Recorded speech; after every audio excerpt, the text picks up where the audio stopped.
नमस्कार दोस्तों, तो कैसे हैं आप। मैं संजय गुप्ता। दोस्तों आइए इस कहानी के माध्यम से आज हम जानेंगे कि भगवान किस प्रकार से हमारी मदद करते हैं।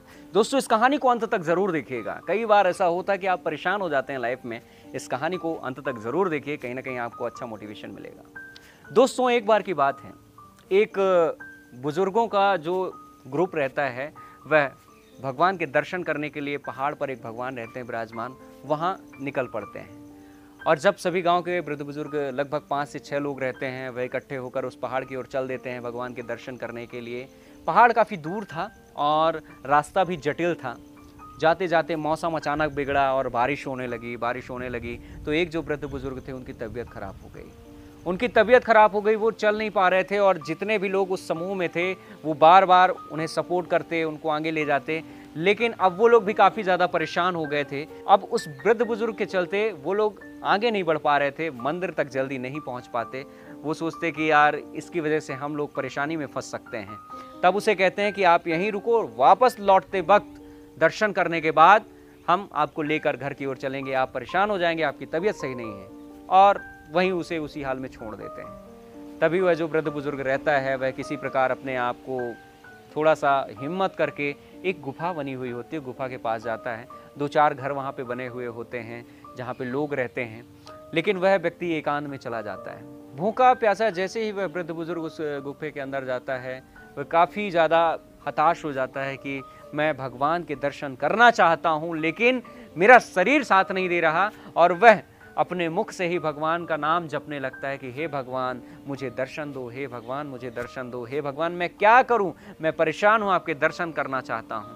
तभी एक व्यक्ति आता है उस गुफा में और उस व्यक्ति को कहता है कि बाबा आप काफ़ी ज़्यादा परेशान लग रहे हो, आपके पैरों से खून चल रहा है, लाओ मैं पट्टियाँ बांध दूँ। और वह व्यक्ति जो था उस वृद्ध बुजुर्ग के पैर में पट्टियाँ बांधता है और देखता है कि वह बाबा भूखा है। तब वो कहता है कि बाबा मैं आपके लिए खाना लेके आ रहा हूँ, आप खाना खा लेना, काफ़ी भूखे प्यासे लग रहे हो। और वह व्यक्ति जैसे ही खाना लेके आता है वह वृद्ध बुजुर्ग बोलता है कि मैं खाना नहीं खाऊंगा। आप कौन हो मुझे बताएं, क्योंकि मैं ऐसे कैसे खाना खा लूँ, मुझे खाना नहीं खाना है, मुझे तो दर्शन करना है। जब तक मैं दर्शन नहीं कर लूँगा, भले ही मेरी मृत्यु हो जाए, तब तक मैं अन्न ग्रहण नहीं करूँगा। और वह व्यक्ति कहता है बाबा पहले खा लो फिर दर्शन होंगे आपको दर्शन करवाने के लिए, कहीं ना कहीं आप स्वस्थ हो जाओगे तो आप दर्शन करने चले जाना। लेकिन वृद्ध कहता है नहीं मैं खाना नहीं खाऊंगा। आप कौन हो, आप कहाँ से आए हो, मुझे बताओ। तब भगवान अपने असली रूप में प्रकट होते हैं और उस वृद्ध बुजुर्ग को दर्शन देते हैं और कहते हैं कि तुम्हारे इसी भक्ति भाव से मैं प्रसन्न हूँ कि तुम्हारे मन में एक भी कपट और एक भी पाप नहीं है। तुम्हारा शरीर नहीं चल रहा लेकिन उसके बावजूद भी तुमने मुझे गालियां नहीं दी। तुमने अपने शरीर को भले ही भला बुरा कह लिया, लेकिन तुम्हारे मन में लालसा थी कि मैं भी दर्शन करने जाऊं। उठो और ये लो खाना खाओ, स्वस्थ हो जाओ, मैंने तुम्हें दर्शन दे दिया। दर्शन पाकर वह वृद्ध खुश हो गया कि हे भगवान आपने मुझे इस रूप में दर्शन दे दिया, मेरा जीवन धन्य हो गया।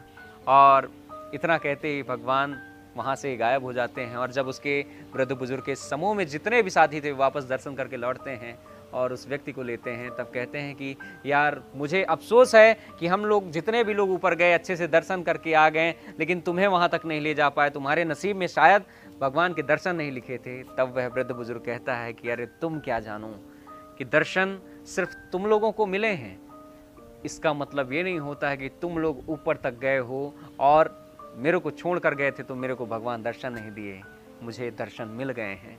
तो सोचिए दोस्तों, भगवान आपको किसी भी रूप में दर्शन दे सकते हैं।